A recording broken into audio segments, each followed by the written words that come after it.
Cada día, todos los días. Hablemos de vinilos y las mejores anécdotas.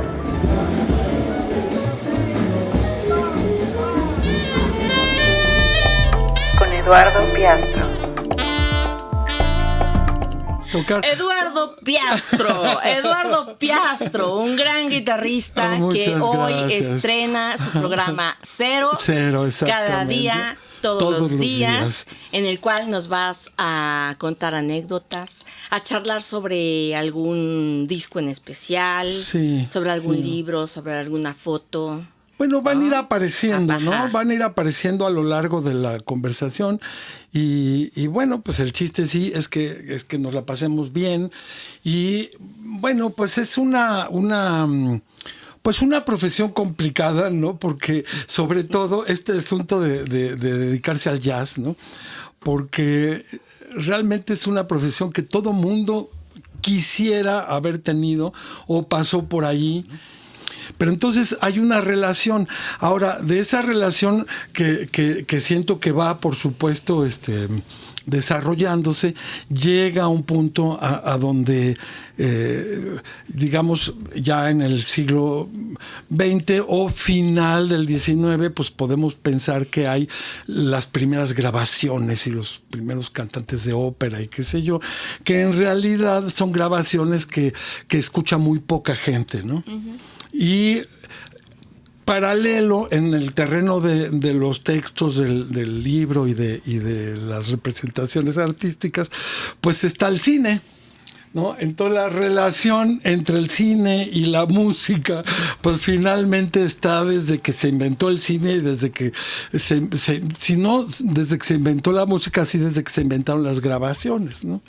Entonces, bueno, sí, ahí es un tema interesantísimo. Yo de cualquier manera de todo esto me da, te juro, tanto temor hablar de esto y hablar de jazz en general, como cuando me subo al escenario y toco, ¿no? Porque tú sabes que siempre estamos rodeados de gente increíble que toca increíble y por lo tanto también desde este otro lado también estamos rodeados de gente que lo sabe todo, que conoce toda la historia y siempre habrá eso, ¿no? Entonces el chiste es que uno no pretenda ni presuma ser el gran conocedor del asunto, simplemente es algo que a mí me gusta hacer y que efectivamente, mira, cada día, todos los días. Llevo haciendo eso desde que tengo uso de razón y allí estoy, ¿no? Ese sí, okay. Que además es de una colección mexicana. Uh-huh. Okay. Ese lo teníamos todos, todo mundo en su casa tenía porque se vendía en México, ¿no? Sí. Y además ahí dice Grandes del Jazz, o no sé de qué colección es. Que era como el español, como ¿no? El sello, ¿no? Bueno, la etiqueta en que ponían todos esos para discos, vender, ¿no? Porque ¿no? yo me acuerdo que había uno de las grandes bandas, los grandes del jazz, y entonces era como la etiqueta que los iban encerrando, ¿no? Bueno, y mira qué curioso, ¿no? Que de pronto pues vienen todos los créditos, todo el asunto, y además siempre un texto. Me encuentro por ejemplo. De George Benson. Ajá. Ve nomás la prehistoria, porque además está todo así como prehistórico, ¿no? ¿Sabes qué? La verdad he de confesar que yo no le tenía mucha fe a George Benson. No, y yo te lo entiendo perfectamente. Lo que pasa es que George Benson tiene dos épocas. Sí. Una primera época y que me parece maravillosa, espectacular, y después tiene aquella época de Mascarada y esto y el otro que Breezing, y que bueno, es otro tipo de búsqueda. Él encontró, dice un amigo mío, se lo encontró en una tienda de Los Ángeles, en una tienda de música de Los Ángeles, y baja de su coche blanco George Benson, con su ropa blanca, incluso una capa blanca, un bastón cartón, ¿no? Blanco, por sí. supuesto, y entra como Dios al asunto y que pues que quiere, que guitarra, que le bajamos, que le mostramos, que lo que sea, ¿me entiendes? Entonces él andaba así. Y bueno, todo eso se da en el mundo ya de su fama y de su manera de haber llegado hasta allá arriba, y por supuesto me parece que es un grande, ¿no? Era una tienda de rock que vendía puro rock, pero yo así buscando disco por disco, por disco, por disco, ¡zas! Encontré ¿no? Y entonces es uno de los poquísimos discos, pero bueno, se convirtió para mí en algo fundamental, porque imagínate, trompetas, saxofones, pianos, y además de primera división. Hoy en día siento que Spotify o Amazon y todas las que no debo decir las digo, todas las plataformas significan todo el tiempo puedo estar oyendo todo. En algún momento, por ejemplo, he tenido en la mente, en la memoria, a mi hermano, Javier, que ya falleció, y Javier, que ya falleció en mis juventudes, él hacía música antigua y ensayaba con sus colegas de la Facultad de Música de la UNAM, ensayaba en casa con los colegas, entonces había instrumentos de estos antiguos, así para hacer música del siglo XII, no sé, y de pronto me pongo a recordar eso. Y sé que en 3 botones estoy ya ahí.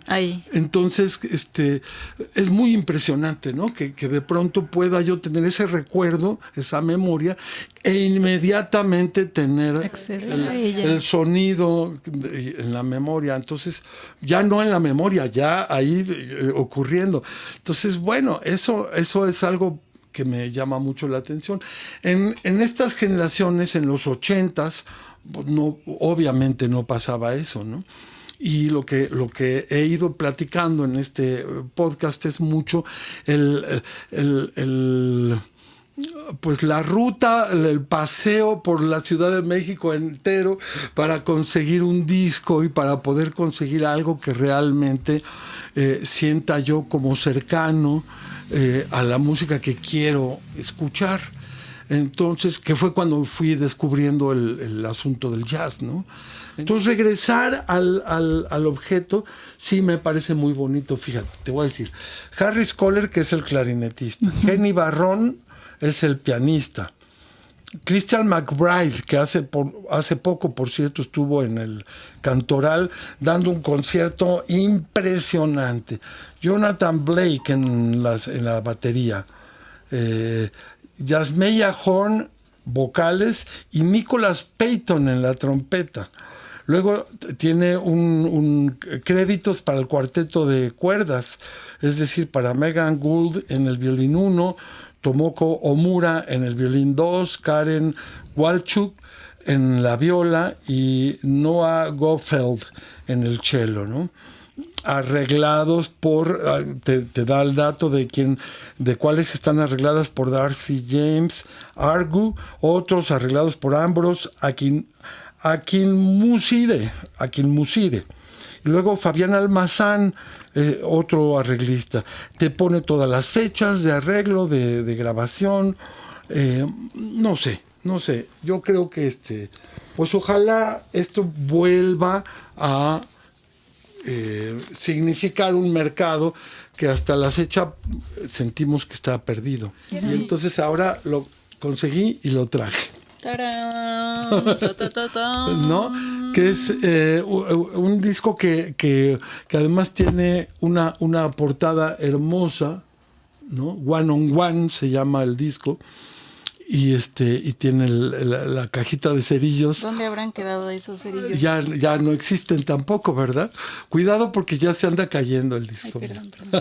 Es que sí, pues es material ya. Y del otro lado, pues tiene los nombres, ¿no? Bob James and Earl Klugh. con Ron Carter, Herbie Mason, Ralph McDonald, Gary King and Neil Jason, ¿no? Está grabado, tiene un sello muy curioso que dice: el disco Escultura, grabado en Estados Unidos, impreso en México, y está impreso en Naucalpan por CBS Columbia Internacional. Ahí está un disco que me parece importante, una portada que me parece interesante. Esto lo grabó también en 1980 en Nueva York, ¿no? Porque él iba y venía por todos lados. Y bueno, tiene una canción que me parece icónica, que se llama Solo se trata de vivir. Y me parece que este es un hitazo de este disco y de la obra de Lito Nevia. Y mira, aquí está lo de Melopea Records, que es la marca de discos que él después que él funda, ¿no? Que él formó. Pero Lito me habló de este otro grupo, OPA, de los uruguayos, músicos uruguayos que son los hermanos Fatoruso. Tienen varios discos. Yo ahora me encontré y lo traje, pero tengo más, tengo otro que se llama Otros Shakers, y tengo más discos de los hermanos Fatoruso, y además está producido en especial. Fíjate, antes de que muestre rápidamente, está producido por Airto Moreira, y en los vocales canta Flora Purim, que es la esposa de Airto Moreira, y por supuesto son Hugo Fatoruso, George Fatoruso en la batería, Ringo Tielman en el bajo, Rubén Rada hace los vocales y las percusiones. Ahí anda Rubén Rada como uno de los grandes músicos actuales uruguayos, unas canciones increíbles. Airto en la percusión, Barry Finnerty en la guitarra eléctrica, Flora Purim, y pues son arreglos de Hugo Fatoruso. Lo hicieron en Los Ángeles. Este hombre realmente pues que acaba de fallecer también, es un ícono de la música brasileña, ¿no? Pues yo diría un genio. Un tipo que tiene un montón de grabaciones que pueden encontrar en las plataformas, y que realmente es muy, muy interesante oírlo, ¿no? Porque tiene cosas que ya iremos profundizando a lo largo de estos programas.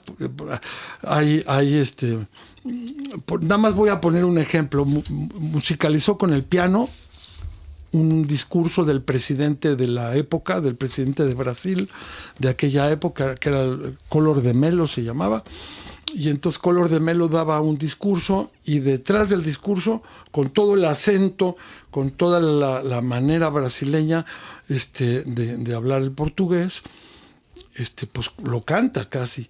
Y Hermeto va siguiéndolo en el piano y va haciendo unas cosas preciosas, una joya. Y mucho de eso, pues yo lo empecé a oír ahí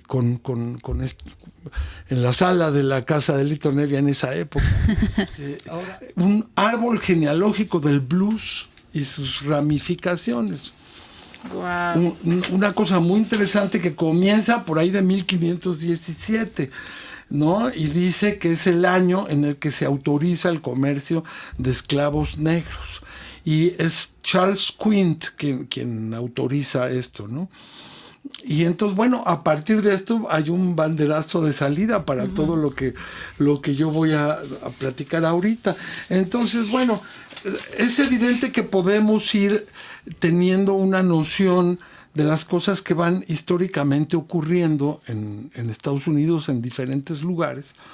Pero yo creo que lo que yo hice fue un índice de terminología del blues. Ok. Entonces, por ejemplo, si tú vas y pones en el YouTube Holler, H-O-L-L-E-R,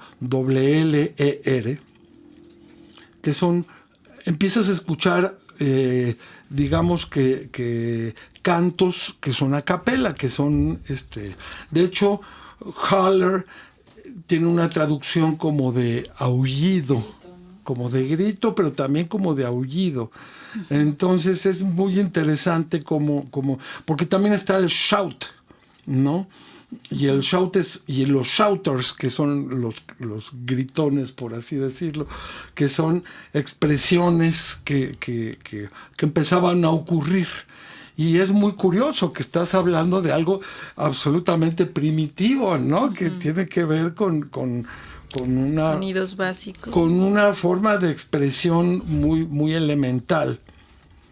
Pero acá lo van dividiendo y eso me gusta mucho en esta historia que nos presenta Francisco Telles, tan esquemática, tan sistemática, pues desde 1517, van ocurriendo términos que nos van dando este tipo de entradas. Entonces, si vas al YouTube y lo pones, vas a ir descubriendo, por ejemplo, el field holler, que son como voces del campo, ¿no? Y hay otras como ring shout, ¿no? Negro spiritual o negro spirituals, ¿no? Y esos son como ya el comienzo de canciones que tienen que ver con un mundo religioso, con un... No, fíjate, todavía diferente. No. Digamos que van ocurriendo cosas y sí, al final gospel es un término, ¿no? Pero va a venir después. Antecesores. Primero es el espiritual, el negro spiritual. Okay. ¿No? Y luego spiritual ring shout, ¿no? Entonces son situaciones que te van a ir dando videitos diferentes y que vas a poder estar investigando por todo esto, ¿no? Se lo heredé a mi hermano. Mi hermano es el que lo dejó en casa y yo no sé, porque aquí tiene una siglas ya, a ver si alguien lo reconoce, ¿verdad? Ese es de nuestra colección, ¿qué haces con él? Pero pues mi hermano lo tenía en su colección de discos y me gusta mucho el tema del oratorio de Navidad, ¿no? Oratorio de Noel, con una, pues no sé, aquí lo abro y estaré viendo un libro maravilloso, ¿verdad? Que es una marca de discos también alemana, que me parece muy, muy, muy importante en el jazz, que se llama Winter and Winter. Y que, bueno, hubo un momento específicamente de final del siglo XX, principio del siglo XXI, a donde que daba patadas de ahogado el disco, todavía quería permanecer y quería seguir existiendo el compacto, ¿no? Y entonces la manera fue esta.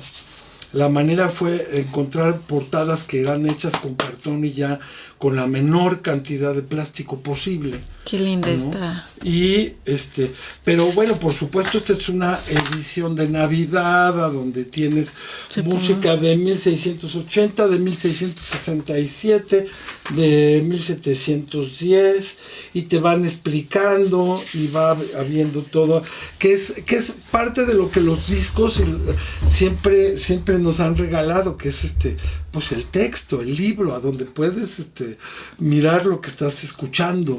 Son como los prólogos, ¿no? Sí, pero es que fíjate, yo incluso en los que se editaban aquí en México, cualquier persona que sacaba un disco o escribía un texto y explicaba de qué se trata, o en todo caso, digamos, llegaba un periodista, un crítico, y hacía esa labor, ¿no? Y te explicaba. Entonces tú llegabas y veías qué es lo que vas a escuchar, ¿no? Bueno, entonces el textito dice así: en este momento suena el jazz. No hay melodía, solo notas. Una miríada de diminutas sacudidas. No conocen el descanso. Un orden inflexible las origina y las destruye, sin darles tiempo de recuperarse y de existir por sí mismas. Corren, se precipitan, me dan un fuerte puñetazo al pasar y se extinguen. me gustaría retenerlas, pero que si pudiera parar una, lo que me quedaría entre los dedos sería solo un sonido bribón y extenuado. Debo aceptar su muerte, debo incluso desearla. Conozco pocas impresiones más fuertes o más crudas. Dice, escuchar se dice fácil y se hace difícil por la atención milimétrica que se requiere para entender el discurso, que va para adelante y no se detiene. Y tú escuchas, archivas, interpretas, relacionas, como en una conversación en tu idioma, pero estás escuchando música, ¿no? Fíjate, te voy a poner otro ejemplo me pasó a mí, me ocurrió a mí, y es un asunto increíble. Estaba yo soñando, estaba yo en mi sueño, ¿no? Y en mi sueño hacía yo cosas, estaba haciendo cosas, pero en ese mismo sueño a donde yo estaba haciendo cosas, estaba a la vieja usanza, el tocadiscos prendido, y estaba una rola de Pat Metheny. Ajá. Y bueno, así se va el sueño, me despierto. Y cuando me despierto me doy cuenta, lo primero que me doy cuenta es de que oí completita en el sueño la rola de Pat Metheny del disco que yo tengo. Pero que yo no estaba oyendo el disco, yo estaba en el sueño y la acababa de oír completita con la batería, como es la batería, con el solo del bajo, como era el solo del bajo. O sea, todo lo escuché exactamente como lo he escuchado toda mi vida cada vez que escucho esa rola de Metheny, ¿no?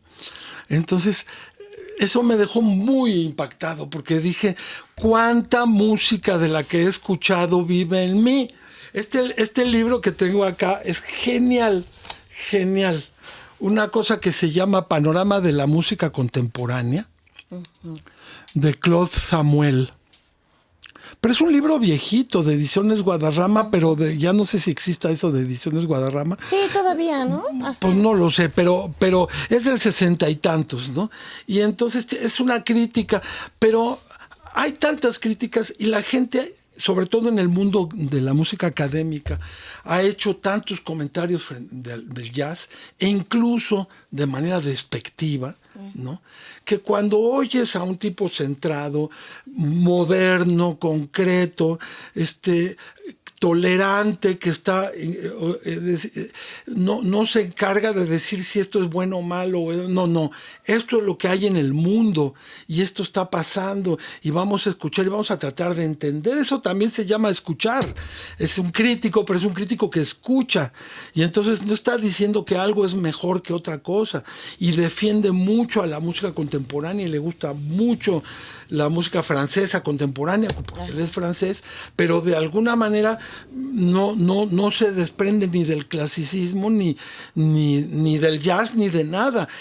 Y la película de La La Land, en algún momento el pianista toca la versión de Monk de una pieza japonesa de folclore tradicional que se llama Sakura, que es el árbol bellísimo del cerezo, ¿no?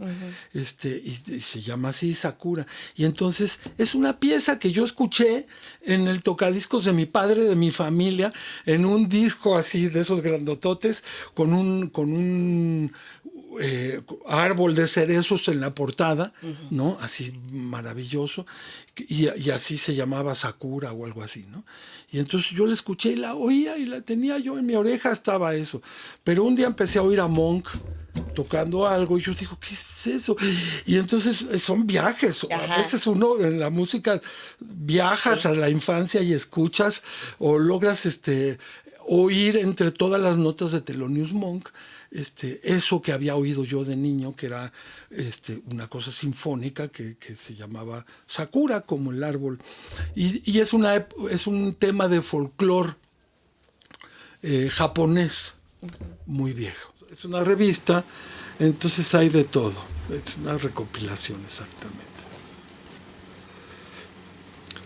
Y esta es Billie Holiday, y esta es Billie Holiday, y mira nomás la frase, déjame leer eso, porque es realmente muy interesante, muy bueno, yo no sé si interesante, sino más bien impactante, fuerte, tremendo.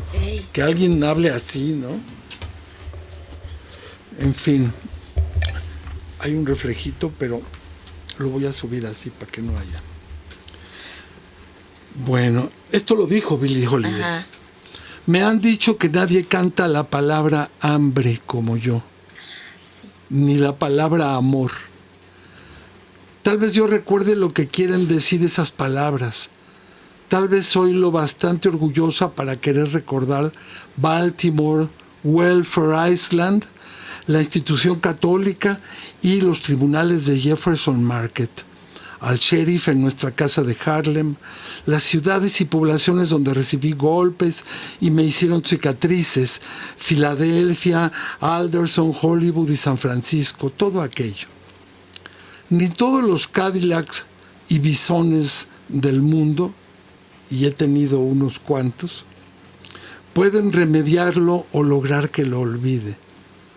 Todo lo que he aprendido en esos lugares y de esas gentes está contenido en estas dos palabras.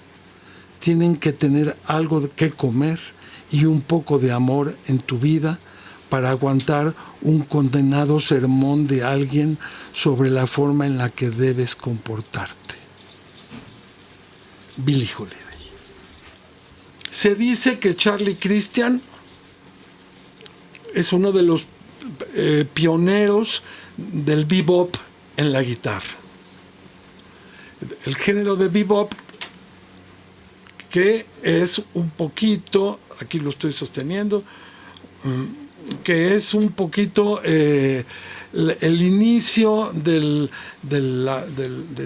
la época moderna en el jazz, ¿no? Mira, esto que acabamos de mostrar a la gente, ajá, en realidad es un libro que se llama Woody Allen y el jazz, y se llama La pasión del genio. Fue escrito por Oscar Font, ¿no? Y entonces pues es una edición con forma de disco, ¿no?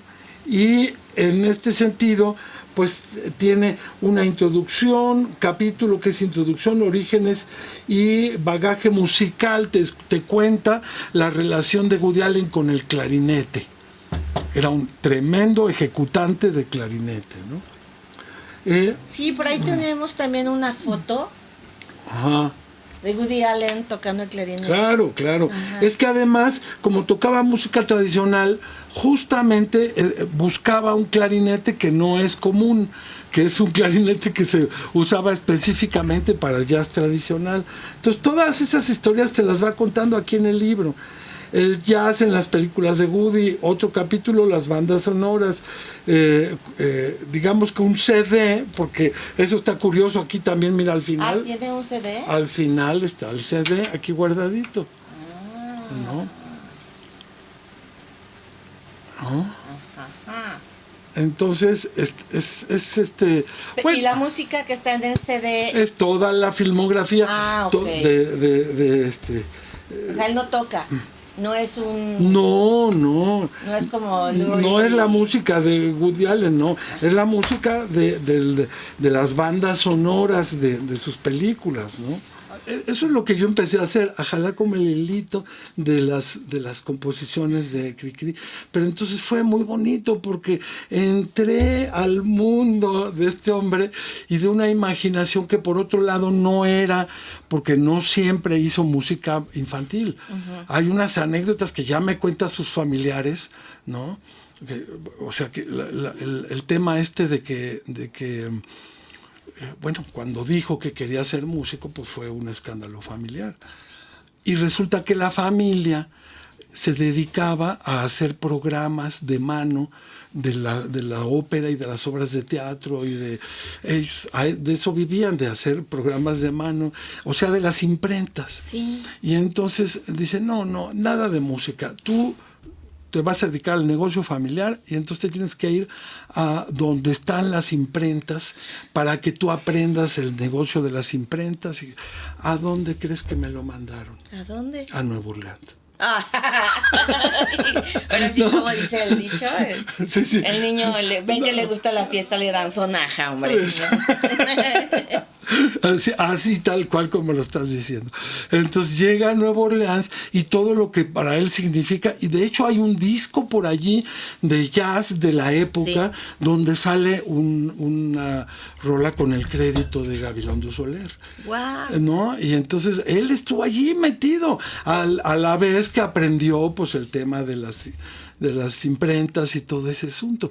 Entonces, bueno, imagínate la relación que él logró con el jazz, y es evidente cuando oyes sus canciones y cómo improvisaba. Fueron las últimas cosas que se hicieron físicas. Antes de que desapareciera el disco, era muy importante que ya dejara de haber plásticos. Entonces empezaron a hacer así una marca de discos en Alemania, que se llamaba Winter and Winter, es esta, ¿no? Y luego fíjate qué bonitas cosas, unas portadas increíbles de cartón.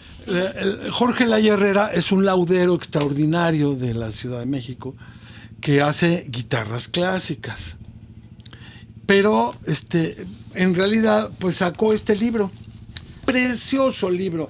Ahí te va Memo. Y entonces, bueno, acá tengo la servilleta que no se tendría que ver, porque yo tengo unos separadores de lo más nice. Son de lujo, ¿no? son de encaje. De encaje, ¿no? Pétalo.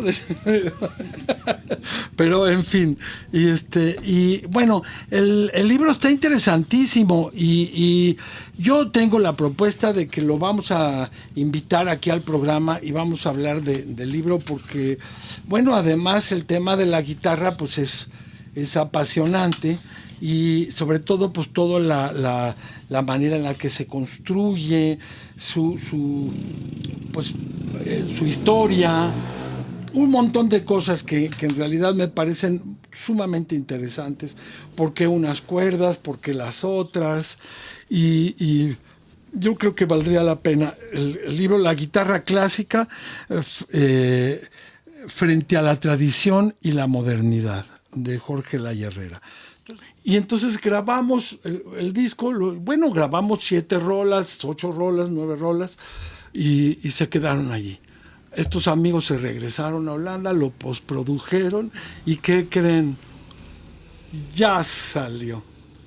¿No? Ahora sí que ya salió. Aquí está, ¿no? Además está bien bonito. Mira, por ejemplo, lo pongo así. Digo, es un lujo, y porque realmente, pues ya a esta altura de la vida sacar un disco, pues ya es un lujo. Ya poca gente tiene reproductor para este tipo de disco, y entonces, bueno, yo creo que ellos están pensando en tener la tarjeta presentación con la que van a estar trabajando para que esto de Jazz y Bicicletas se lleve adelante. Aquí está la parte interna, y además pues tiene el librito, y el librito pues también está bien padre. Y bueno, yo lo estuve oyendo, y hay una tremenda coincidencia que me gustó mucho, porque después de muchos años de no adquirir guitarras, ¿no? Como es el vicio de todos los guitarristas, pues no había comprado hace muchos años, pues me fui a comprar una guitarra que ya no podía yo más. Y entonces la compré. Y ese día en el estudio de grabación acababa yo de recibir la guitarra, y dije, oigan, pues me dicen, oye, pues tienes que tocar algo solo, te proponemos un estándar que se llama Darn That Dream. Y yo dije, bueno, pues la toco yo solo, ¿no? O bueno, en trío, digamos. Y pues la toqué, pero en realidad les dije, oigan, pero traigo de casualidad, no venía yo preparado, pero traigo la guitarra nueva, ¿no? Entonces la grabé con la guitarra nueva. Y ayer que lo oí, no, estoy fascinado, porque realmente el sonido ya en grabación de esa guitarra, yo dije, compré lo que quería comprar, y logré como algunas cosas, porque además no la había yo llevado ni al laudero ni nada, estaba dura, estaba complicada, y así la grabé. y resultó, yo digo que resultó mejor, porque como estaba dura y todo, no me dio un sonido suavecito así, sino una profundidad. Y yo había hecho a propósito un poco el arreglo de este tema, pensando en sonoridades de este tipo de guitarra, o sea, como con notas al aire, así muy amplia, ¿no? La cosa. Y entonces pues quedó un monumental. Digo yo, perdón, no estoy yo para juzgar esos trabajos, ¿no? Pero a mí en lo personal me dio un gusto, sobre todo la inauguración de una guitarra que tiene un futuro, si así empezó, tiene un futuro increíble, ¿no?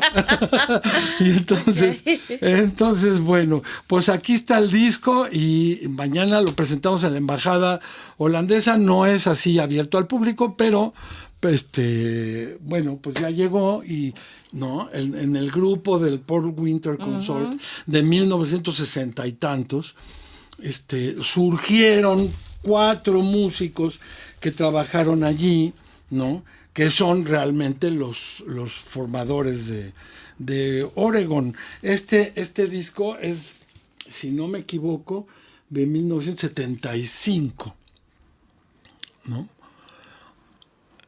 Y es pues muy importante. Aquí está la otra parte que tiene sus fotos muy en el look setentero, muy de esos años. Muy setenteros, exacto. Y bueno, pues ya el mismo acetato también de un look muy digamos que si lo buscan en las plataformas a Ralph Towner, ahorita lo vamos a ver aquí y vamos a ver en qué año editó este disco, Batik. Y de este nombre de Batik, abre el disco una pieza que se llama Water Wheel, ¿no? Y digamos que es igualmente una joya, una maravilla, y yo creo que al nivel de Icarus. Otro guitarrista ícono de la misma época que ahí anda, que es John Abercrombie, y aquí están los dos. En que se llama... este disco creo que lo tenemos, El Mar del Sargazo. Sí, casi estoy segura. ¿No? La portada me suena mucho. Bueno, y hay una pieza que a mí me mata, que Staircase, ¿no? Como escalera, digamos, ¿no? Una cosa así. Y yo también creo, eso ya no es tan un hit, digamos. Es una gran obra, de 2 guitarras, preciosa, ¿no? Y entonces, bueno, me parece un disco fundamental. Ahí salen los dos, aquí está la foto. Además, con todo el gusto de ECM, las letras de SM, la foto de SM, la manera de presentarlo, ¿no? Que es toda una joya. Igual, este es el más reciente. Lo debo haber comprado, fíjate, justo hablando de Chicago, lo debo haber comprado en Chicago hace un par de años que estuve por allá. Lo encontré y dije, ya, con permiso. Bueno, soy de las gentes raras que todavía ven CDs y los compran.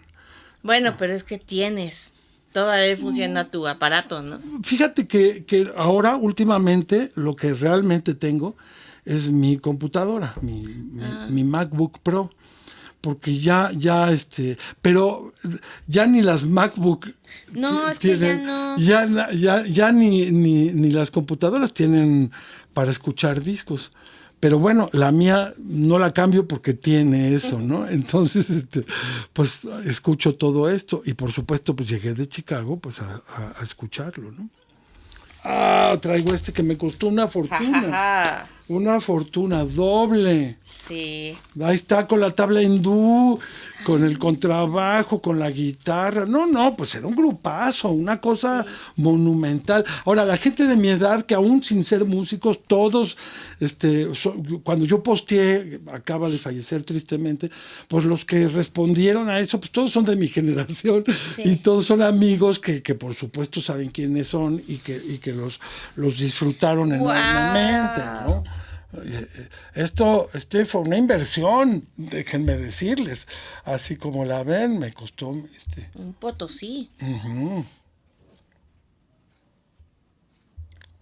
Y este es en vivo en Montreal, en el Festival de Montreal. de jazz de Montreal, sí, te iba a decir. Ajá. Ajá. Dentro del mundo de la guitarra clásica, ¿no? Tenemos el día de hoy, y yo te quiero dar la bienvenida, Jorge. Él es Jorge Lay Herrera, constructor de guitarras, laudero, guitarrista, tiene estudio de grabación, y además si leen aquí en su libro, que es de lo que se trata la plática de hoy, en su libro que se llama La guitarra clásica frente a la tradición y la modernidad, pues trae un currículum que llama la atención sobre todo por la variedad, ¿no? Porque la psicología y... Entonces, de ahí se me ocurre preguntarte, antes que otra cosa, yo quiero saber sobre tu oído. Es decir, yo quiero saber cómo es tu oído. Bueno, ¿qué te puedo decir? Como todo, ¿no? El oído se va formando, va mejorando en la medida en que se practica, en la medida en que uno va absorbiendo diversas proposiciones. Tocar la guitarra, yo no soy guitarrista profesional, hombre, ¿qué hubiera querido? Quizá esa hubiera sido mi segunda patria, el convertirme en que hay tantos que admiro, es una actividad que me parece tan vital, tan enriquecedora. Sin embargo, creo que la tendencia hacia la guitarra clásica sí demanda un atractivo tímbrico a los instrumentos de cuerda, a lo que ello significa. Hay una enormidad en la familia de la música de instrumentos de vientos, de percusión, el piano, pero la guitarra tiene características únicas, tan atractivas, tan íntimas, tan personales, tan sensitivas. Mi padre tocó la guitarra, fue trovador, cantaba, tenía una voz muy bonita, muy colocada, nunca se dedicó a ello, pero siempre nos transmitió a mis hermanos y a mí desde niños el amor por la música y por la guitarra, que debo decir, me parece que esa es la mejor herencia que un padre le puede dejar a sus hijos, la herencia de la música, claro, ¿no? Claro. Porque sería maravilloso que de pronto yo fuera con... debería pasar en realidad, ¿no? Voy con el laudero, le digo, mira, yo toco este género, hago esto, y entonces lo que estoy necesitando es un poco esto, y entonces las dimensiones de mi instrumento debieran ser un poco así, y entonces, pues sería maravilloso que yo mande a hacer a la medida, pero para lograr eso, pues tengo que saber lo que quiero. Muy importante, Lalo, tener claro, y además, agregando a lo que tú dices que es fundamental, por supuesto que se pueden adecuar muchos parámetros dentro de la guitarra clásica tradicional sin necesidad de alterarla o convertirla en un Frankenstein. Por ejemplo, los jóvenes que están empezando, los niños de 10 años, 11 años, requieren un instrumento más adecuado a su talla.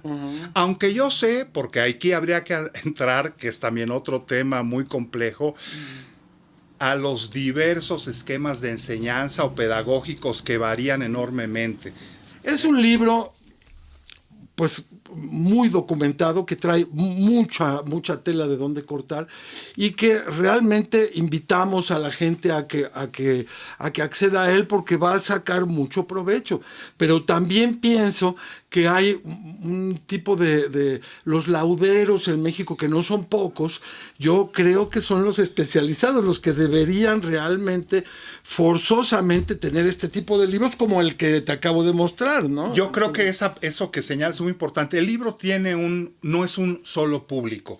El libro está dirigido, por supuesto, al público en general, al amante de la música, ¿no? Sí. Pero sobre todo, tanto a los constructores de guitarra nacionales o internacionales, como a los ejecutantes, profesores, docentes de guitarra. Es muy importante que los docentes tengan esta información. En fin, cualquier diletante de la música para el instrumento puede acceder a él, y estoy seguro que se les va a aclarar, como a mí, el panorama de la guitarra, porque es complejo, confuso, hay mucha desinformación circulando, y el propósito del libro es justamente aportar para que tengan datos sólidos, información documentada, seria, con una bibliografía abundante, para que normen su criterio. Yo creo que ahí ya no estamos hoy en el siglo XXI con la necesidad de vivir a ciegas y en un instrumento tan ampliamente difundido, pero que lamentablemente, Lalo, se conoce muy poco. Y mi intención es poder dar una mejor perspectiva de lo que es la guitarra, de su origen, de cómo se construye, de su diversidad. Decir que en México se hacen estupendas guitarras para todos en todo el país y que se acerquen a los lauderos. Es muy diferente comprar una guitarra hecha 100% en un a mano, en un taller, que ir a una tienda de música y comprar un instrumento hecho en serie, proveniente de cualquier parte del mundo, pero que no tiene, son dos instancias completamente distintas, ¿no? Entonces, eso que tú señalas es va tanto para los lauderos jóvenes. Hoy hay muchos jóvenes.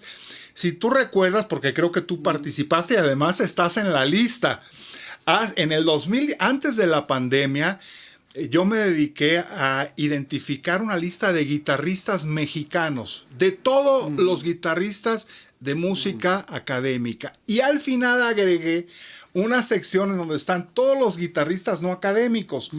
Guitarristas de flamenco, guitarristas de jazz, el requinto, que también es otro instrumento que requiere otro tratamiento aparte.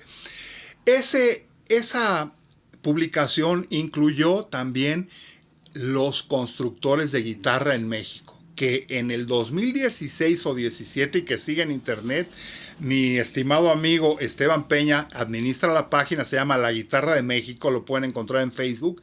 Ahí están publicados hasta esa fecha todos jóvenes antiguos desde el siglo XVIII, XIX a la fecha. Y eran, si la memoria no me falla, más de 500 guitarristas en México. Pues que vayamos entendiendo, porque sí, es verdad que es difícil encontrar una casa, una familia mexicana que no tenga una guitarra, ¿no? Y qué bueno que así lo sea, y yo lo aplaudo y me da mucho gusto que haya guitarras económicas para que cualquier persona acceda al instrumento. Ahora, si te quieres dedicar ya de manera seria, formal y estudiar el instrumento, necesitas un instrumento de cierto nivel. Es un gran error desde mi punto de vista pensar con el criterio, cómprale cualquier cosa, hombre, al fin está aprendiendo. No, esto puede generar frustración y que al final el alumno abandone. Se requiere tener un instrumento de calidad que cumpla con criterios básicos desde un inicio. Ahora, hoy en día hay muchas posibilidades de laudería accesible, de verdad. Son dos mundos distintos. Entiendo la facilidad de ir a cualquier tienda donde venden instrumentos musicales y comprar una guitarra de fábrica.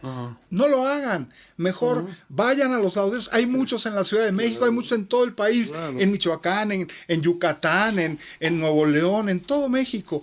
Y ahí van a encontrar lauderos accesibles, competentes, profesionales, para darles un instrumento además adecuados a sus requerimientos físicos, gustos, tipo de madera, y todo lo que tú la mandas a hacer y le das tus indicaciones. Y además se apropian. Yo creo que un instrumento musical que va a convivir con un músico es algo muy personal que va a ser parte de tu vida.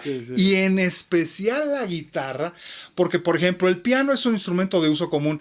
Ahí está el piano, mijita, toca. No, pero la guitarra es algo que tú no lo sueltas. Es más, se asocia mucho el tema de vincular la guitarra como tu posesión. O sea, la guitarra, la mujer y la pistola no se prestan. Pues idolatraba a los guitarristas de rock o de cualquier género que rompían el molde y que tocaban. Bueno, hoy día también dicen que la rompían, dicen, ¿no? Y entonces, bueno, aquí tengo, mira, ¿dónde acerco a esta?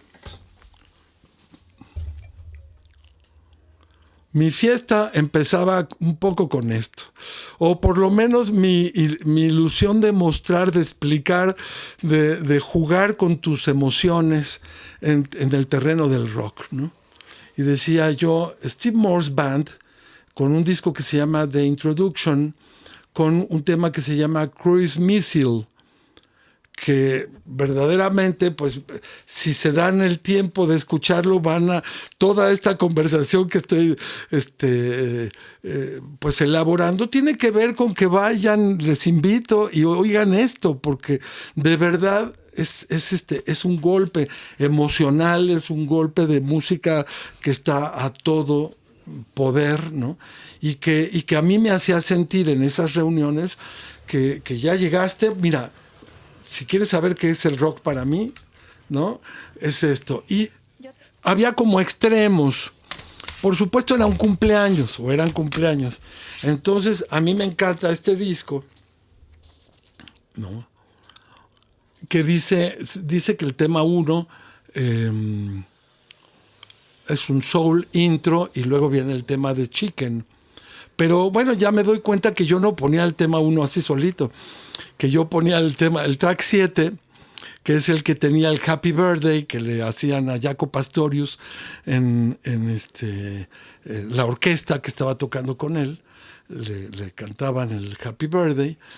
Y entonces yo empezaba el cumpleaños con el Happy Birthday que le hacía la orquesta a Jaco Pastorius, y después inmediatamente soltaba con todo el soul intro a la pieza de Chicken, y entonces un funk, pero así de miedo, con Jaco Pastorius en el bajo, ¿no? Y algo que impacta, o sea, que a la gente que ya llegó y empieza a oír eso, ¿no? Y después de haber estado así como jugando al feliz cumpleaños y no sé qué, empieza la pieza y bomba.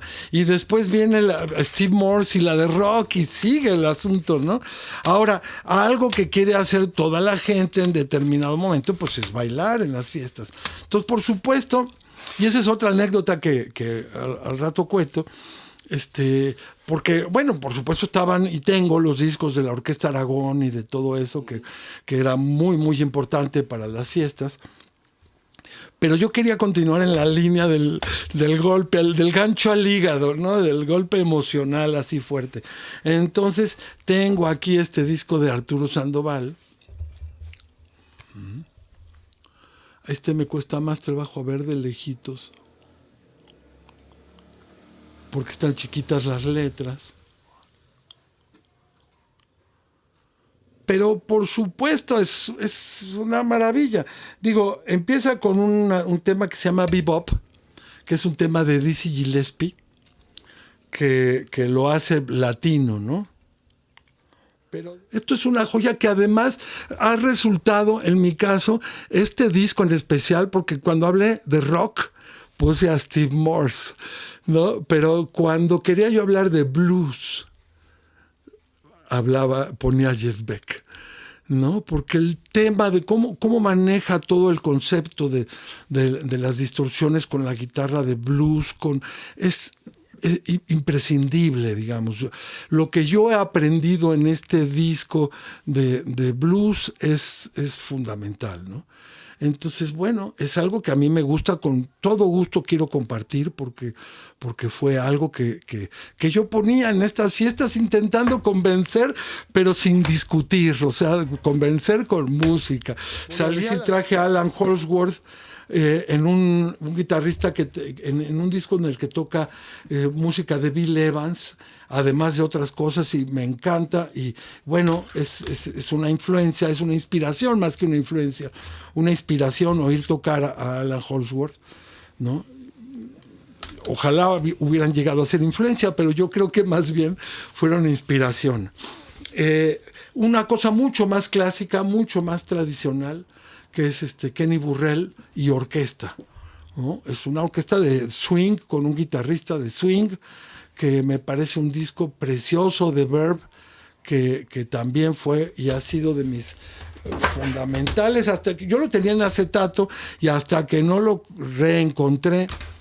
Después, bueno, algunos discos en los que le hago publicidad a mi teacher, ¿no? Dave McMurdo, al canadiense, director de orquesta, trombonista, que fue inspiración, maestro, etcétera. Y yo creo que los demás los dejamos para otro día porque son demasiado importantes para apurarte. Pendientes. La próxima semana, día 18, vamos a entrevistar aquí al maestro Francisco Telles, y yo creo que es un encuentro que yo he esperado muchos años, mucho tiempo, de hablar con quien pues fundó la Escuela Superior de Música y a la vez el taller de jazz. No, bueno, él fundó el taller de jazz, a eso me refiero. Okay. Él fundó el taller de jazz, pero a la vez, bueno, pues cuando yo ya me quedo en la coordinación y lo sustituyo, pues ¿qué pasa? ¿Y cómo podemos ir contando? Hay cosas de sus tiempos, de mis tiempos y de lo que vaya surgiendo de allí, pero está padre porque al final la visión, que además yo le he platicado mucho con Edgardo, con Alberto y contigo, ¿no?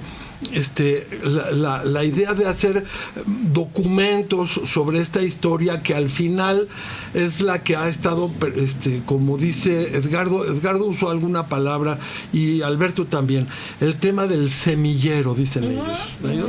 Entonces ellos hablan del semillero, donde van surgiendo los nuevos valores, ¿no? Y a mí eso me parece muy interesante, muy bonito, pero sobre todo me parece muy bonito que tenga eco y resonancia hacia afuera, ¿no? Entonces, digamos que así como me encontré a Salvador Patiño, que ahora es un gran saxofonista que tiene y ha dirigido Big Band y está trabajando en el saxofón en el grupo de Francisco Telles y ha hecho 10,000 cosas, en aquella época pues era mi alumno, ¿no? Y ha habido un montón de gente muy linda que además lo reconoce sin un problema de ¿cómo te diré?, de ego, porque ahí hay un tema como difícil, ¿me entiendes? Es decir, yo cuando son alumnos, pues son alumnos, pero hay un momento en el que yo me doy cuenta, pues ya después de tantos años, me doy cuenta cómo crecen y se convierten en colegas, ¿no? Está de Dave McMurdo. Tiene una pieza que se llama Brighter Days Ahead. Preciosa, y además hay por allí un youtubazo que donde Mike Malone, trompetista de la orquesta de Dave McMurdo, opina en ese YouTube, opina que habla sobre esta pieza y dice cómo hay que escucharla para entender de qué se trata y cómo está el asunto. Entonces, cuando tú oyes lo que dice Mike Malone y oyes la pieza y te vas dando cuenta de que en el fondo lo que nos pasa a todos cuando la gente dice, ay, es que no entiendo, pues es que sí hay que meterse un poquito más profundo, investigar y hacer esas cosas, como oír lo que opina el trompetista sobre el arreglo del arreglista y decirte, oye, pues óyelo, pero óyelo con esta oreja, porque, ¿no? Y entonces es fantástica la pieza. Y luego que por supuesto fue el último que sacó, tengo la impresión, no sé si después se reeditó otra cosa, Dave McMurdo Jazz Orquesta, Just for Now. Yo no lo he visto en YouTube. No lo he visto en las plataformas. Okay. En YouTube sí lo encuentras, ¿no? Hoy en día todo se encuentra. Todo se encuentra si le buscas, que busca, ¿no? Encuentra. Exactamente. ¿No? Tiene muchos arreglos y muchas piezas muy bonitas, pero tiene una que tiene que ver con mi historia cuando fui a Toronto, cuando la oí, porque la grabó Don Thompson. Es una pieza de Don Thompson que en ese momento iba invitado de un guitarrista que se llama Roy Patterson.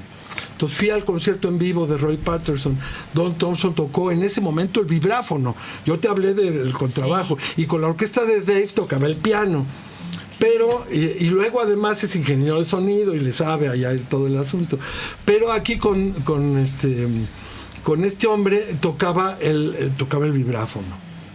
Entonces yo fui, y además de oír a un gran guitarrista como Roy Patterson, oí el vibráfono, pero deja tú el vibráfono, la rola de Don Thompson, impresionante, ¿no? Que se llama You Are the Song, ¿no? Entonces, que está en ese mismo disco. Aquí está, ¿no? Entonces, después Dave me la dejó de tarea y me dijo, a ver, ¿qué vas a hacer con You Are the Song? Entonces descubrimos que You Are the Song era una variante de The Song Is You. Y que le puso como su candela él, y logró una composición así, que además, si oyen la otra, la del Hugh, la del abrazo, tienen un parentesco bastante singular, ¿no? Another Hugh. Se dan un abrazo Se entre dan las un dos. abrazo, las rolas, ¿no? Y digamos que yo también, abrazando esto, en mi disco All the Songs You Are, la gente piensa que All the Songs You Are tenía que ver con All the Things You Are. Ok. Y no. Tiene Tenía que ver con The con Song Is esas, You ajá.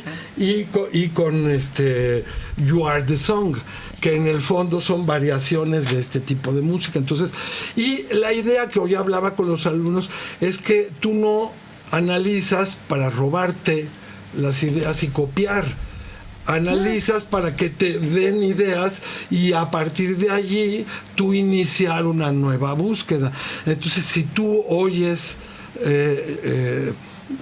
All the Songs You Are, no tienen nada que ver con ninguna de las que estoy citando. Pero dio idea. Pero origen el a análisis otra, de claro. esas piezas me abrió la mente y me permitió entrar por esos caminos, ¿no? Me da mucho gusto estar el día de hoy aquí con un invitado muy especial y pues yo creo que va a ser un programa muy interesante y muy ameno, alegre, porque está con nosotros el maestro Francisco Telles. Yo soy Eduardo Piastro y pues bienvenido, Francisco. Muchas gracias, ¿no?, por la invitación. Sí, al contrario. Aquí estamos en un día más, pero diferente, porque pues es miércoles de ceniza. Además, y polvo somos y polvo quedaremos. Y polvo es el que hay en la ciudad porque estamos Contaminados. Totalmente contaminados. Y bueno, gracias a Sara y a Memo que nos acompañan el día de hoy. Y bueno, pues aquí estamos. Se fundaron los talleres, pero resultó en esa época que ya se había comprado el edificio de acá de Fernández Leal, pero la mayor parte de los maestros no querían venirse para acá. Y entonces de los primeros que quisimos venir, pues fuimos el área de jazz, ¿no? Pues claro. empezamos acá de una vez, ¿no? Y entonces teníamos un autobús de la escuela que hacía recorridos del edificio de Cuba 92 a Coyoacán. Claro. Y unas materias a veces se daban aquí, a veces allá. El músico, por llamarle así entre comillas, verdadero, es el músico que puede tocar de todo. Sí. ¿O claro. No forzosamente? No, el músico debe tocar de todo. Pero ¿y por qué entonces una escuela de jazz? Porque las escuelas tradicionales no cubrían ciertos aspectos que nosotros en la música de jazz trabajamos. Podemos hablar del aspecto, bueno, ahorita que fuera del aire estábamos platicando de cómo entraste tú como maestro en la escuela, y entonces resultó que tenía. Primero estuvo el maestro Francisco Mondragón, que es muy famoso por su disco que grabó con Jaco Pastorius. Bueno, fue mi maestro. Cosas, ¿sí? Y luego vimos que era, ¿cómo se llama? Héctor Rodríguez. Y no me puedo acordar del tercer maestro que tuvimos. Y entonces estaba ya en una problemática de que si no se cubría las horas esas horas iban a desaparecer. Y entonces resultó que íbamos a tocar en un lugar allá por el Lindavista, en un cuarto de jazz de Fernando Zapata. Y ahí luego llegué y te abordé, te dije, oye, ¿quieres entrar? Hay que llevar los documentos. Además allá. Llegaste no solito, llegaste con ¿cómo se llamaba este músico que vino a dar un curso a la superior, a la escuela? Ahorita me acuerdo. ¿No? Llegaste con este músico, o sea, que era un vibrafonista, creo que era Carl Berger. Con Carl Berger. Llegaste sí. con Carl Berger. Y entonces, después de lo que tú hiciste, ya ninguno quisimos hacer todo ese trabajo que tú hacías. Lo que empezamos a hacer es más bien delegar, y eso también funcionó. Porque mientras... Es que históricamente resulta que en la escuela pues no querían el área de jazz, nos querían sacar a como, o sea, cualquier momento que tuviéramos un error nos sacaban, ¿no? Y entonces yo tuve un problema en un momento dado que era tal el castigo que no querían el área de jazz que no barrían los salones. Y yo todos los días barría el salón. Es increíble. Llegaba con una escoba y barría el salón, ¿no? Es increille. Muchos alumnos Pero además de se todo, van a acordar de que barría el salón. Además de hacer todas las tiras de materias, de hacer todos los planes de estudio, hacer todos los horarios que tenemos que hacer para todos los estudiantes. O sea, es un trabajo de locos coordinar. Yo lo aprendí, lo entendí. Pero a pesar de, además de todo eso, habría que barrer los El salones. salón porque no se podía escribir. Hace poquito vi un performance buenísimo en el internet de un guitarrista de jazz connotado y famoso que tomó su encendedor y quemó el Real Book y dices, eso es lo que hay que hacer con estos libros. Y era famoso un profesor en Berkeley que cuando alguien veía con el Real Book, eso me lo contaba Sandra Arán, les daba una patada al libro y lo tiraba.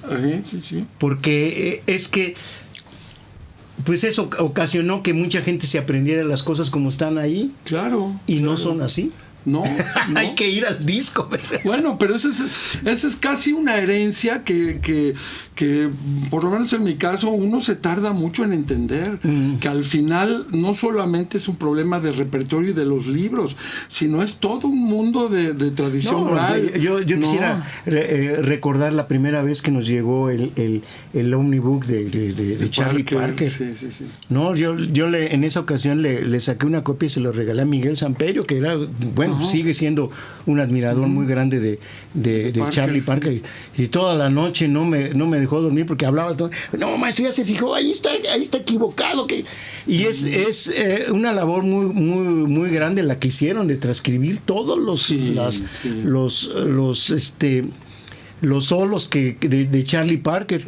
¿Qué concierto te tienes ahí grabado en el alma, no, Francisco? No, yo recuerdo uno que sucedió en el 68, es solo piano y vino Earl Hines, Errol Garner, Miriam Mapplard, Eddie Larkin, Teddy Wilson. Ahorita me faltan otros todos dos. Tocando solo piano. A piano solo, en Bellas Artes. Y la sala casi vacía. Pero no se me olvida Earl Hines y Teddy Wilson, qué forma de tocar, ¿no? Una sutileza. No, son... Y bueno, históricamente, bueno, a mí me impresionó mucho tanto la banda de Duke Ellington como los conciertos de ¿cómo se llama? De Thelonious Monk, ¿no? Claro.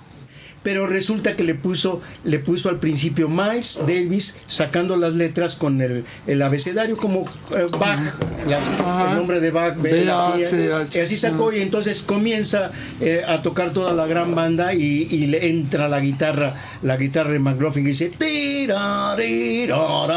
dice Miles con eso y luego Davis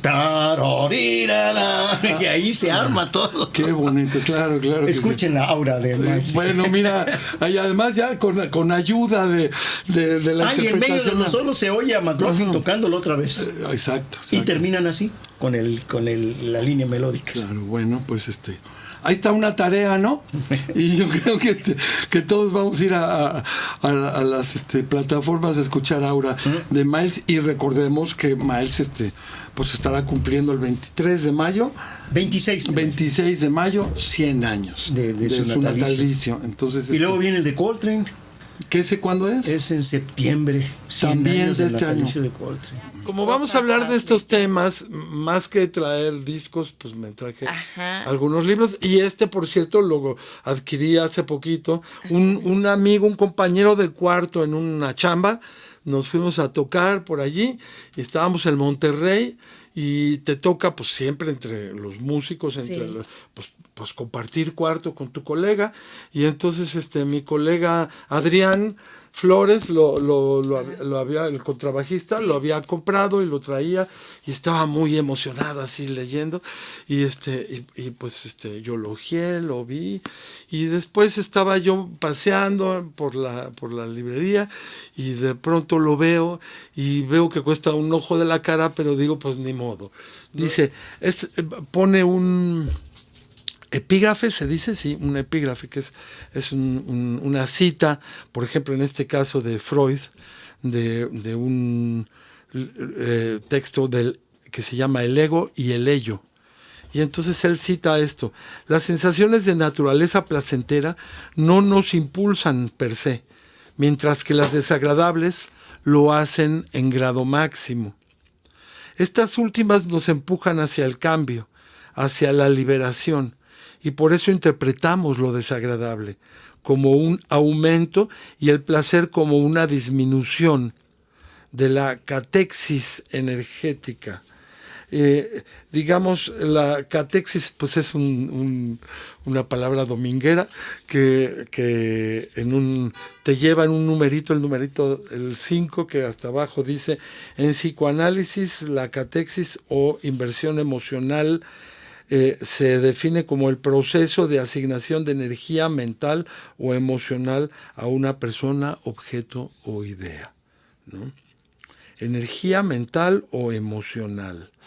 Entonces, fíjate, necesitamos lo desagradable para como algo que nos aumenta las sensaciones, porque lo agradable sentimos que las disminuye, ¿no? Entonces, eso lo usa él como epígrafe y entro al texto. Voy a aventurarme a hablar por los artistas en general y no únicamente por los que pertenecen a mi área musical. Y ni siquiera voy a categorizarlos, salvo para decir que los artistas hacen las cosas a partir de su pequeño y humilde mundo de sueños. Cosas que algunas veces son frágiles y han sido bellamente forjadas, y en otras ocasiones son sólidas y de imponente factura. Por la razón que sea, decides aceptar la invitación a entrar en su pequeño o gran mundo. Eso te afecta y encuentra la forma de penetrar en tus propios sueños. Pues cuando cantas una canción, ¿verdad? Cuando aceptas la canción y te vuelves parte de la experiencia que te está contando el cantante, el autor. Ayer me pasó, regresaba de hacer ejercicio y en el radio estaba esa famosísima hora de los Beatles, que no oigo mucho, no la oigo mucho, pero pusieron Another Day, la de Paul McCartney. Y bueno, algo me pasó, porque además, curiosamente, hace mucho que no la oía. Y entonces yo ya había llegado a la casa, ya estaba todo listo para que yo me bajara y me fuera a cenar. Y no me bajé hasta que no acabó la canción. La canté completita y bueno, fue muy divertido porque desde que la conozco hace tantos años, esa canción, pues la acepto como parte de una anécdota, y además como una canción, como una estructura. Me gusta más la segunda parte, por cierto, cuando dice el so sad, porque tengo la impresión ahora que la oí por primera vez, me di cuenta, porque de chavo pues no hacía esas cosas, que cambia el compás, que de pronto una canción de 4/4 se convierte en 3/4, y entonces yo solamente la oía como me pasaba como algo raro ahí, ¿no? ¿Qué pasa? Y solamente oía esa como desfase y pues no había desfase, era que en realidad la convirtió en un 3/4 y luego regresa al 4. Entonces a mí me parece que es muy pues ya eso solito valió el hecho de que te metes a la canción y la canción pues te significa, y además es otro día, ¿no? Es que cada día, todos los días, it's just another day. Y entonces, bueno, suele aceptarse comúnmente que los artistas transmiten algo que rebosa hasta la superficie de sus emociones, y que luego se vuelve lo suficientemente lúcido como para salir fuera, convertido en una creación coherente. Pensemos, por ejemplo, en la tristeza y la angustia, en la pérdida y el duelo. Pueden sentirlos en sus obras y pensar, tienen una conexión con ello. Y si optas por especular sobre la persona que lo hizo, la imaginas como alguien sumido en la tristeza lo suficientemente como para poder evocarla así. Concluyes que su obra es una forma catártica de gestionar las emociones difíciles, ¿no? Y después dice, antes de dar el razonamiento, dice, bueno, sí y no, ¿no? Sí pasa y no pasa. Y entonces comienza su razonamiento. Y bueno, yo lo voy a dejar ahí porque yo tengo voy a llevar este razonamiento por otro lado. Este libro, que ya hemos hablado de él, la poesía del jazz, tiene la letra en inglés que no voy a decir, pero tiene la letra en español que sí voy a decir. Y esta canción le gustaba mucho a Betsy cantarla. Dice, buenos días, angustia, así se llama. Buenos días, angustia, visión vieja y oscura. Buenos días, angustia, ¿aún estás ahí? Me revolví en la cama hasta creerte lejos, pero has vuelto de nuevo con el amanecer. Ojalá te olvidara, pero sé que vas a quedarte. Creo que te encontré cuando mi amor se fue. Y ahora me levanto cada mañana y digo, buenos días, angustia, ¿qué tal? ¿Cómo va eso? Deja ya de acosarme, no hay forma de alejarte, solo déjame en paz, estoy triste de lunes a domingo. Buenos días, angustia, otra vez allá vamos. Buenos días, angustia, tú me conoces bien, habré de acostumbrarme a tenerte a mi lado. Buenos días, angustia, anda, siéntate, ven. Bueno, y me parece, digamos, que son el tipo de cosas que puede provocar una canción, el tipo de emociones, ¿no? Quizá, digamos, como estábamos platicando hace ratito, pues el hecho de que estas cosas estuvieran en inglés, pues no nos llegaban de la misma manera, ¿no? Pero bueno, esta es como una introducción al maravilloso mundo de las canciones, que quiero estar hablando de esto en los próximos programas, en las próximas ediciones, porque me parece un tema importante y que por otro lado efectivamente hay documentación, hay libros y hay cosas. Por último traje otro libro, pero son libros que voy a estar trayendo. Este es de un compositor clásico, se llama Pierre Boulez, de un compositor francés, director de orquesta. Se llama Puntos de Referencia. Y me parece que es un libro, pues, que tiene una implicación importante, también como una especie de sacudida a la gente, ¿no? Como una invitación a decir, oye, siempre vas a querer escuchar lo que conoces, lo que oíste de niño, lo que te da una referencia. Entiendo que el mundo de las referencias es bello, que encontrar, que decir, ay, esa canción yo la conocí en tal año y me pasaba esto y esto otro, pero también hay que abrirle la puerta a la música que hacen la gente que está viva y la música que hace la gente de hoy. Y entonces esa idea de sacudirnos y de decirnos, atención, no todo es letras, también hay música instrumental, no todo es pues canción, ¿no? También hay orquestas sinfónicas, también hay big bands, y no todos son grupos grandes como orquestas y big bands, también hay duetos, tríos, cuartetos, quintetos. Es decir, el panorama que hoy día tenemos y que efectivamente podemos encontrar en cualquier plataforma para escuchar, ¿no? En cualquier momento, me parece que hay que usarlo, que es un compromiso ya de nosotros usar esa cantidad de información y trabajar con ella todos los días, ¿no?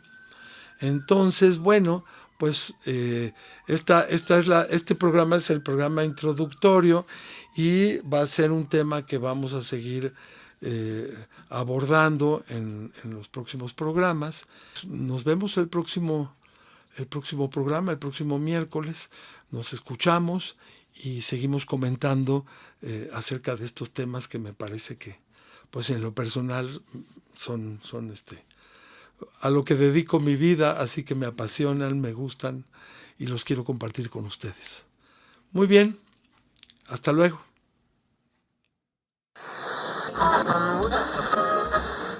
Cada día, todos los días, con Eduardo Piastro. El micrófono se ha apagado. Es momento de despedirnos. Sintoniza la siguiente emisión.